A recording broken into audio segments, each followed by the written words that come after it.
Beautiful. तुम्हाला मी सांगते आता पाण्यावरच्या शेतीचं वर्किंग कसं असतं. आता हे बघा, म्हणजे एवढी लांब मुळं आहेत एवढ्याशा झाडाला, म्हणजे तुम्ही विचार करू शकता त्याला किती पोषण मिळतं. तुम्ही पाण्यावरच्या शेतीचं स्टार्ट टू एंड डिटेल मध्ये वर्किंग बघितलंय का? ह्या व्हिडिओ मध्ये तुम्हाला बघायला मिळणार आहे, कारण आपण गेलो आहोत कोल्हापूरच्या नरिशिंग फार्म्स वरती, जिथे 4 एकरामध्ये आहेत अनेक पॉली हाऊस, जिथे उगवल्या जातात केमिकल आणि पेस्टिसाइड फ्री भाज्या, ज्याची खरंच गरज आहे आपल्या सर्वांना आजच्या काळात. दिवाकर बेडेकर यांनी आपला स्टेडी 15 वर्षाचा US मधला जॉब सोडून सुरू केलेली आहे ही शेती. एवढ्या वाजवी दरात ह्या ऑर्गॅनिक भाज्या आणि फळं हे कसे विकतात आपल्या शेतकऱ्यांसाठी, ह्याच्यामध्ये काय आहे आणि हे ह्या भाज्यांपासून काय करतात, सगळं जाणून घ्या.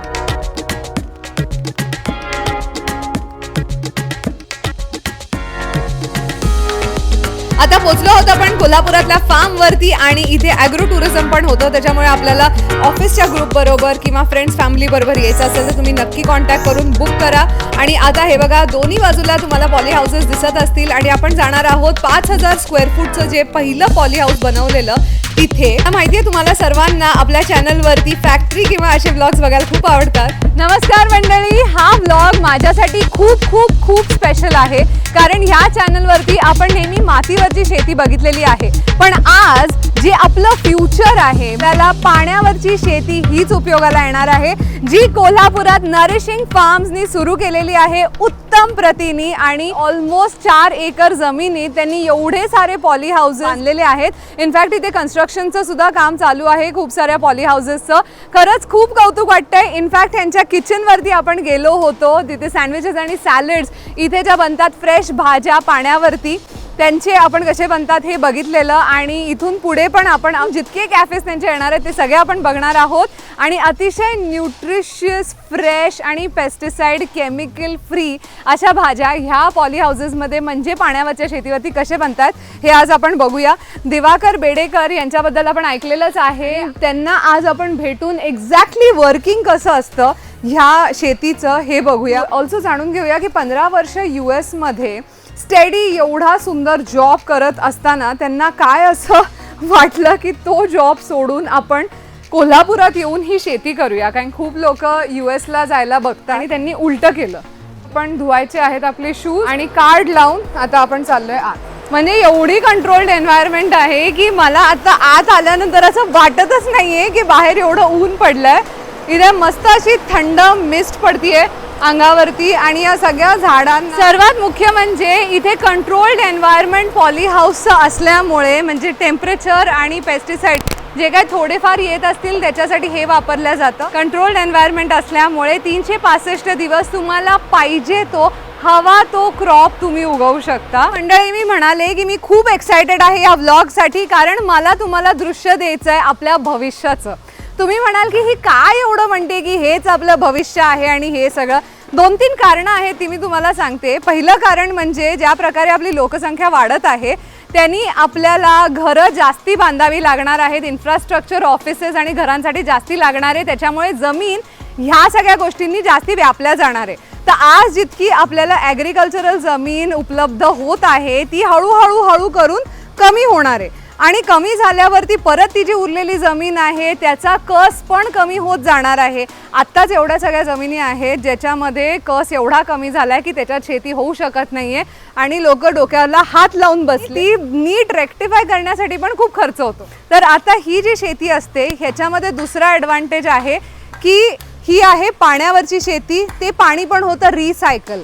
90% पाणी कमी लागतं ह्या शेतीला. जरी ही पाण्यावरची शेती असली तरी तुम्ही जागाही वाचवू शकता. आणि एरवी जर ही 5000 स्क्वेअर फूटमध्ये जितकी तुम्हाला आता झाडी दिसत आहे ती जर तुम्ही मातीमध्ये लावायला गेला तर ह्याच्यापेक्षा चौपट तुम्हाला जागा लागणार आहे आणि त्याच्याहून अनेक जास्ती पाणी लागणार आहे. आणि खत आणि लेबर तर वेगळीच गोष्ट आहे. Mouths and the stomachs to feed are going to increase. त्याच्यामुळे भाज्या आत्ता जेवढ्या लागत आहेत आपल्याला आपल्या इकॉनॉमीमध्ये त्याच्यापेक्षा जास्तीच लागणार आहे. तर आता ही जी शेती आहे ना ही तुम्ही वर्टिकल पण करू शकता. म्हणजे तुम्ही खूप वेळा बघितलं असेल की अशी जिन्यासारखे पण झाडं लावतात. म्हणजे हा जो टेबल तुम्ही बघताय तर त्याच्यावरती असं जिन्यावरती पण तुम्ही 5 पट 6 पट 7 पट अशी शेती करू शकता. सॉर्ट ऑफ सेमी ऑटोमेटेड आपण म्हणू शकतो. सीडिंगसाठी आपल्याला लेबर लागतं. ही आहे बाल्यावस्था, मग हे आहे थोडंसं प्रायमरी स्कूल, आणि मग आहे 12वी वगैरे आहे तिकडे गेलेलं. आता एक्झॅक्टली वर्किंग कसं आहे आपण दिवाकर बेडेकर यांच्याच तोंडून ऐकूया. Father of nourishing farms. पहिलं तर मला सांगायचं आहे की तुम्ही एक खूप सुंदर अशी देखणी जागा तयार केलेली आहे आणि दुसरी गोष्ट थँक्यू सो मच की आम्हाला तुम्ही येऊ दिलं इथे आणि हे फार्म आता फक्त आम्ही नाही तर सगळे दर्शक आता बघू शकणार आहेत. कोल्हापूरमधलं आपलं पाण्यावरचं हे जे शेत आहे याची संकल्पना कधी आली? US मध्ये होतो 2018 पर्यंत आणि US मध्ये मी बरेच फार्म्स पाहिले होते, हायड्रोफोनिक फार्म्स पाहिले होते, ऑर्गॅनिक फार्म्स पाहिले होते. तिकडे जे पोस्ट हार्वेस्ट काम होतं ते पाहिलं होतं, वेस्टेज कसं कंट्रोल करतात हे पाहिलं होतं. आणि मी जेव्हा इंडियामध्ये आल्यानंतर I wanted do something similar आपल्याकडे.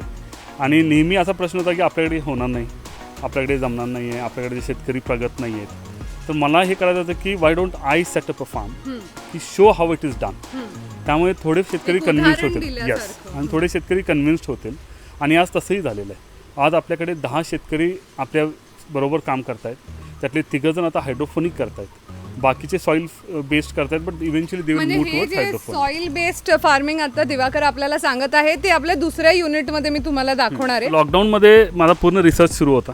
It took me 2 years to really understand. आणि असं होतं की theory is theory, practical is practical, right. So no matter how much I had read, how much I had seen. ESPN आणि इथे काम yes, मायक्रोसॉफ्टमध्ये मी 15 वर्ष होतो, ESPN मध्ये 2-2.5 वर्ष होतो आणि मग शेतकरी बनलो. I wanted to actually see first hand आधुनिक शेती म्हणजे काय आहे आणि त्याच्यात काही प्रॉब्लेम्स येतात.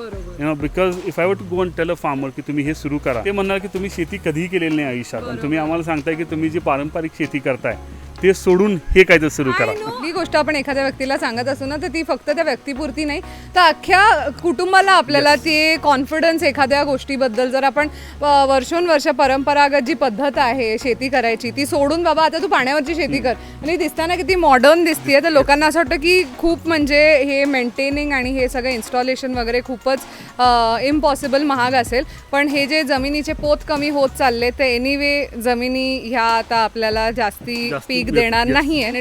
त्याच्यामध्ये पण खर्च होतो, आपल्याला खर्च हे करावेच लागतात की त्या जमिनीची एक तब्येत म्हणू शकतो आपण ती सुधारण्यात. दिस इज ट्रूली द फ्युचर. हे थोडं हास्यास्पद आहे ना. येस, पाण्यावरची शेती आहे पण 90% कमी पाणी आपण वापरतो आणि हे कसं वापरतो 90% कमी हे आता आपण गप्पा मारूया. की हा ब्रॉड व्ह्यू बघताय, हा हिरवागार हे जे स्वर्ग तुम्हाला दिसतंय हे आहे पॉली हाऊस युनिट 1 जे 5000 स्क्वेअर फूट मध्ये बनलेलं आहे, जे दिवाकर यांनी पहिलं एस्टॅब्लिश केलं. बिना माती वापरता हे काय चालू आहे? A1 आणि A2 आणि B1 B2 असे टेबल्स तयार केले, right. So this is where we actually start seeding, right.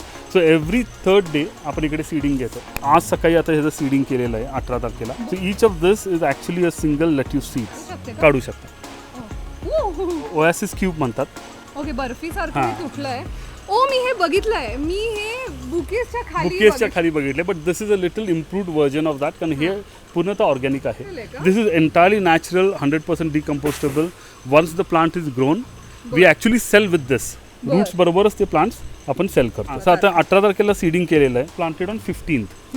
Now you will see that त्याचे जर्मिनेशन झालेले आहे. बरोबर. हे ट्रेस सगळे 15th चे आहेत, ट्रान्सफर होतात तिकडून प्रत्येक 3 दिवसाला. इकडे अरुगुला आहे, ग्रीन लोलो आहे. So they about 7-8 different varieties of lettuces. आणि हा लाईट काय? हां, तर आम्ही लाईट्सही थोडंसं एक्सपेरिमेंट करतोय की आता पावसाळ्यामध्ये कसं होतं की लाईट्स जास्त मिळत नाहीत आपल्याला. सो त्याच्यामुळे बोल्टिंग होतं, where the plant doesn't grow very strong, it grows tall. So we want to avoid that. तर त्यासाठी आम्ही थोडासा आता हा एक जुगाड केलेला आहे. We are trying to experiment with this and we are seeing good result. हां, so these seeds are non GMO, genetically modified seeds नाही आहे. Get it from Netherland based company called as Rijk Zwaan. These provide 100% germination rate. Okay. This is one of those companies that really gives you solid, good quality seeds. Failure नाही होत. Failure होत नाही आहे. Actually आपण जर बघितलं तर कुठेच असं मला ब्लँक स्पेस दिसणार नाही तुम्हाला. हार्डली इथे पण ते येतंय ऍक्च्युली. सो And क्वालिटी झाडाची पण क्वालिटी झाडाची सुंदर आहे आणि देन कन्सिस्टंट ग्रोथ मिळते तुम्हाला. बरोबर. So as every day the plants is growing, you will see that there is a consistent height for every crop. म्हणजे हे गेलेलं आहे लोअर केजी मधनं ज्युनियर केजी मध्ये आणि हे Now it's senior. coming to the elementary school. Then इकडून मग 2 weeks नंतर we transplant it into our main plant. Okay wow. Actually हे बघितलं तर मला एक पण ब्लँक क्यूब मिळत Yes. नाहीये म्हणजे सक्सेस रेट आणि क्वालिटी याची खरंच खूप सुंदर आहे. हे जे टाके आहेत खाली ह्याच्यावरती पण नर्सरी लिहिलंय. पेज जसं आपण लहान मुलांना पेज देतो, basically the same concept. Tank A आहे, this is highly diluted solution. कारण हे फार लहान आहेत त्यांना you don't want to give them a high dosage of nutrients. As they grow आपण त्यांना मग tank B which is a little more nutrients आणि मग इकडे ट्रान्सप्लांट केले आपण बॅकला, then they get the normal. 8वी ते 12वी इथे सगळे आहेत आणि ग्रॅज्युएशन पण इथे होतंय. मग ह्यांचं पाणी कुठे आहे? मला ना ही मिस्ट इतकी सुंदर दिसते ना, सारखी इतकी थंडगार येते या झाडांवरती, ती बघून मला असं वाटतं की सारखं शूट करून तुम्हाला दाखवावं. बट एनिवे गाईज, आता ह्या झाडांना पाण्यावरच्या शेतीचं मेन पाणी हे कसं बनतं हे आपण बघूया. एक्झॅक्टली हे मेकॅनिझम कसं आहे ते. आता आपल्याकडे इकडे दोन सोल्युशन्स आहेत, solution tank A and solution tank B. So each of these have their nutrient, म्हणजे नायट्रेट बेस्ड आणि सल्फेट बेस्ड न्यूट्रियंट जे घटक लागतात झाडांना, मिनरल्स लागतात, ते ह्याच्यामध्ये ठेवलेले आहेत. त्यामध्ये कंटिन्युअस ते ड्रॉपलेट्स मिक्स होत आहेत आरोच्या पाण्याबरोबर. आरोच्या पाण्यामध्ये we are checking the nutrient की त्याची लेवल किती आहे, आणि जर कमी झाले असेल तर we add new nutrients. And every second right the water in the tank is tested for त्याच्यामध्ये न्यूट्रियंट्स किती आहेत, त्याचा pH काय आहे, 24 तास मॉनिटर होतं. Every second we are just adding nutrients as needed by the plant. Blue pipe आहे, ह्याच्यातून आम्ही काय करतो की we are actually adding more oxygen to the water. मग ह्याच्यामध्ये आम्ही डिझॉल्व्ड ऑक्सिजनही चेक करतो so that the roots get enough oxygen from outside. तर तेही आम्ही ह्याची काळजी घेतो. So we basically check the water temperature, ह्याच्यामध्ये न्यूट्रियंट्स किती आहेत. येस, मग रूट्सला ऑक्सिजन मिळण्यासाठी we add extra oxygen into the dissolved water. मला फार कुतूहल आहे प्रत्येक गोष्टीचं, त्याच्यामुळे मी जे काय दिसतंय ते विचारते. हे काय, हे काय, खूप VIP ट्रीटमेंट दिलेली आहे आपल्या प्रत्येक झाडाला. पण आता हे पाणी यांच्यापर्यंत कसं पोहोचतंय? ओके, सो आता आपण पाण्यावरची शेती ॲक्च्युली कशी वर्क होते ते आपण बघू. पहिलं तर तुम्हाला दिसेल की कंटिन्युअस पाण्याचा supply which is nutrient water is fed to the plants. बरोबर. हा कंटिन्युअसली इकडे सप्लाय चालू म्हणजे होतो, हे पूर्ण सगळ्या ह्या ओळीतल्या झाडांना हा पाणी गेलेला मिळते आहे. आणि ते कलेक्ट होतं पलीकडच्या बाजूला. But before that will see the roots. आता हे जे पाहिलं तर roots are directly expose to the nutrients. म्हणजे एरवी आपल्या झाडांना जे काम करावं लागतं की न्यूट्रियंट शोधावं लागतं, हे तर न्यूट्रियंट्स डिरेक्टली प्लांट्सकडे येतात. बरोबर. आम्ही कस्टमरकडे जातो त्यावेळी this is sold as a living plant along with the बरोबर. रूट्स. ह्या ओॲसिस क्यूब जो आपण मगाशी पाहिला हा. त्याच्यामध्ये न्यूट्रियंट सोक्ड अप आहेत. कस्टमरकडे जाईपर्यंत तो क्रंच तसाच्या तसा राहतो. राईट. म्हणूनच मला होतं की कसं काय यांचा क्रंच या भाज्यांचा एवढा मेंटेन. मला हे थोडंसं वर्किंग कळतंय. आता मला ही दगडी का आहे खाली, मला हे आम्ही खडी टाकलेली आहे कारण वेन वी हीट ज्यावेळी वाढते पॉलिहाऊसमध्ये, ज्यावेळी तो दगड गरम होतो त्याच्यावेळी आपण ज्यावेळी पाणी स्प्रे करतो that creates more moisture in the polyhouse that allows us to create a good environment for the crop. मग त्या फक्त त्या त्या कारणासाठी खडी टाकलेली. ओह, पण ती दिसताना पण खूप दिसताना सुंदर छान दिसते, दिसते. मे बी आपण खात असू सॅलड्स मध्ये, पण ते अशा मला ताज्या बघताना ना इतकं नवल वाटतंय. बेस्ट थिंग इज तुम्ही डिरेक्टली हे प्लग करून खाऊ शकता कारण ह्याच्यावरती 0 पेस्टिसाइडचा युसेज झालेला आहे. Arugula. Yes, this is arugula. मध्ये आरुगुला ना असा थोडासा शेंगदाण्यासारखा पीनट बटर सॉस सारखा स्मेल येतो. माय गॉड, सो क्रंची आणि टेस्ट किती रिअल आहे, म्हणजे लाईक इन द सेन्स इतकी स्ट्रॉंग आहे फ्लेवर त्याचा. Oh my god, I am sorry, मी हे झाड एनिवे घरी नेणार आहे. This is so good. I can't believe मी आता बकरी झाली आहे, बिकॉज एवढी ताज्या भाज्या मिळत नाही दिवाकर एवढ्या इझिली. एवढं स्वच्छ, ताजं, फ्रेश, ब्युटिफुल यार. म्हणजे बेसिकली हे जे मेकॅनिझम आहे ते मी तुम्हाला सांगते. लांब मुळं आहेत एवढ्याशा झाडाला, म्हणजे तुम्ही विचार करू शकता त्याला किती पोषण मिळतंय आणि तो पाण्यावरती किती सुंदर असा वाढलेला. आणि हे जे पाणी आत दिसतंय तुम्हाला हे जातंय ह्या पाईप्समधनं. हे पाणी आहे न्यूट्रियंट मिश्रित. हे जे पाणी आहे हे ह्या सगळ्या पट्ट्यांमध्ये जातंय आणि ह्या पट्ट्यांमधनं जेव्हा ते जातंय त्यांना पुरवठा होतोय आणि मग पुरवठा झाल्यानंतर जे काय पाणी वापरून झालं की ते परत ह्या पाईपमध्ये येतं, ह्या पाईप्समधनं, आणि मग ते जातं आहे परत टँकमध्ये. इमॅजिन किती पाणी आपण वाचवत आहोत आणि नुसतं पाण्याचं रिसायकलिंग होऊन हे सुंदर असं प्रत्येक झाड ही उगवलेली आहेत आपण. हे बघा, हे झाड जोपर्यंत कस्टमरपर्यंत पोचतं ते जिवंत असतं आणि पोचल्यानंतर पण ते जिवंत राहतं. त्याच्यामुळे तो क्रंच आणि फ्रेशनेस आणि हे बघा किती स्वच्छ आहे हे पान. जरा पण ह्याच्यावरती कुठलीही धूळ नाहीये, कुठलंही केमिकल नाहीये, पोल्युशन नाहीये. सो अशा तऱ्हेने वर्किंग असतं पाण्यावरच्या शेतीचं. आणि आता पाण्यावरच्या शेती बरोबरच इथे करत आहेत अजून एक प्रकारची शेती, ती आपण बघणार जे की आहे युनिट 2 ऑर्गॅनिक भाज्यांचं, ज्याच्यामध्ये चेरी टोमॅटोज आणि ढोबळी मिरची बनतात. आणि हे सगळे वेल असतात, 50-50 फुटाचे असे लांब वेल तुम्हाला आत दिसणार आहेत. आणि हे आहे नॅचरली व्हेंटिलेटेड पॉली हाऊस. आणि आत गेल्यानंतर तुम्ही बघाल सेम सेटिंग आहे कंकरचं, म्हणजे टेम्परेचर कंट्रोलसाठी. इथे पण पेस्टिसाइड फ्री आणि केमिकल फ्री भाज्या मिळतात. आणि इथे 50 फुटाचे लांब लांब असे उंच वेल करायची सोय करून ठेवलेली आहे, जसं तुम्ही बघू शकता. आणि इथे कोकोपीट म्हणजे कोकोनट, ओके. सो नारळाच्या केसापासून बनलेलं हे मटेरियल जे असतं, ज्याच्यामध्ये चेरी टोमॅटोज आणि ढोबळ्या मिरच्या बनतात. सो हे ढोबळी मिरची पण प्रॉपर हार्वेस्ट करतात, पूर्ण त्याला कलर आला की. आणि तुम्ही बघू शकता याच्यात किती पाणी ह्यांनी शोषून घेतलेलं आहे. नारळाच्या केसापासून बनलेलं हे जे कोकोपीट असतं आणि ह्याची थोडीशी लिमिटेड लाईफ असते, पण याच्यामध्ये 2-3 सायकल तर होऊनच जातात भाज्यांच्या. आणि बघा मातीसारखं हे चिटकत नाही आणि केवढं पाणी रिटेन करतं लांब लांब वेलांसाठी. नरिशिंग फार्म्सचं तुम्ही ॲग्रो टुरिझम केलंच पाहिजे, हे खरंच देखणीय आहे. आणि त्यांचं खरंच कौतुक आहे की नुसत्या एवढ्या भाज्या नाही तर ते अनेक अजून व्हरायटीजच्या सीड्स एक्सपेरिमेंट करत आहेत. जसा तुम्ही हा ट्रे बघू शकता, याच्यामध्ये परत एका सीडचे छोटे छोटे गावठी मेथी असते तसे त्यांनी प्लांटेशन केलंय, जे सुद्धा लवकरच आपल्या भेटीस येईल. वाजवी दरात मिळणाऱ्या या ऑर्गॅनिक भाज्या आणि फळं आणि त्यांचे बाय प्रॉडक्ट सँडविचेस आणि सॉसेस चेकआउट करण्यासाठी वेबसाईट मंडळी आलेली आहे पॅकेजिंग साठी. इथे महिलांना एम्प्लॉयमेंट दिली आहे आणि पॅकेजिंग बघा किती सुंदर चालू आहे. टोमॅटोज जे आहेत हे चेरी टोमॅटोज हे तुम्ही ऑनलाईन विकत घेऊ शकता. इथले टोमॅटो आणि काकड्यांमध्ये कापल्यानंतर जे पाणी असतं ना, म्हणजे सँडविचमध्ये सिरियसली जे क्रंच येतं, इट इज अनबिलिव्हेबल. आता इथे फॅन वापरलाय, कधी कधी मिस्ट वापरल्या जाते. दिस इज ऑल टेम्परेचर कंट्रोल. 2021 मध्ये एक पॉली हाऊस 5000 स्क्वेअर फूटचं चालू करून आज तुम्ही बघितलं एवढे नवीन नवीन पॉली हाऊसेस इथे बांधल्या जात आहेत. आणि ह्याच बरोबर त्यांनी साथ घेतलेली आहे अजून शेतकऱ्यांची आसपासच्या, ज्यांना हे उत्तम असं ऑप्शन वाटतंय फ्युचरसाठी. आणि त्या शेतकऱ्यांची सहकुटुंब मी मुलाखत घेतलेली आहे, जो नेक्स्ट पार्ट मध्ये तुम्हाला दिसेल. त्याच्यामुळे नक्की हा चॅनल बघत राहा आणि ह्या शेतकऱ्यांना आपल्या कोल्हापुरातल्या काय म्हणायचं आहे ते पण जाणून घ्या. आणि सध्या आनंद उठवा ह्या सुंदर अशा दृश्याचा. खरंच मला या सगळ्या ताज्या भाज्या बघून असं वाटतं आपण आयुष्यात काय करतोय. आणि ह्या उपलब्ध आहेत आता त्यांच्या वेबसाईटवरती, तर नक्की ऑर्डर करा. आणि जर तुम्हाला कुतूहल असेल की ह्या भाज्यांपासून बनलेले सॅलड्स आणि सँडविचेस कसे लागतात, तर नक्की आपल्या चॅनलचा व्हिडिओ बघा. ऍक्च्युली तो व्हिडिओ केल्यानंतरच आपण आलो आहोत कोल्हापुरात हे बघायला. नाही, मी कोकण कन्या असल्याबरोबर एक शेतकरी कन्या पण आहे आणि शेतकऱ्याची मुलगी आहे.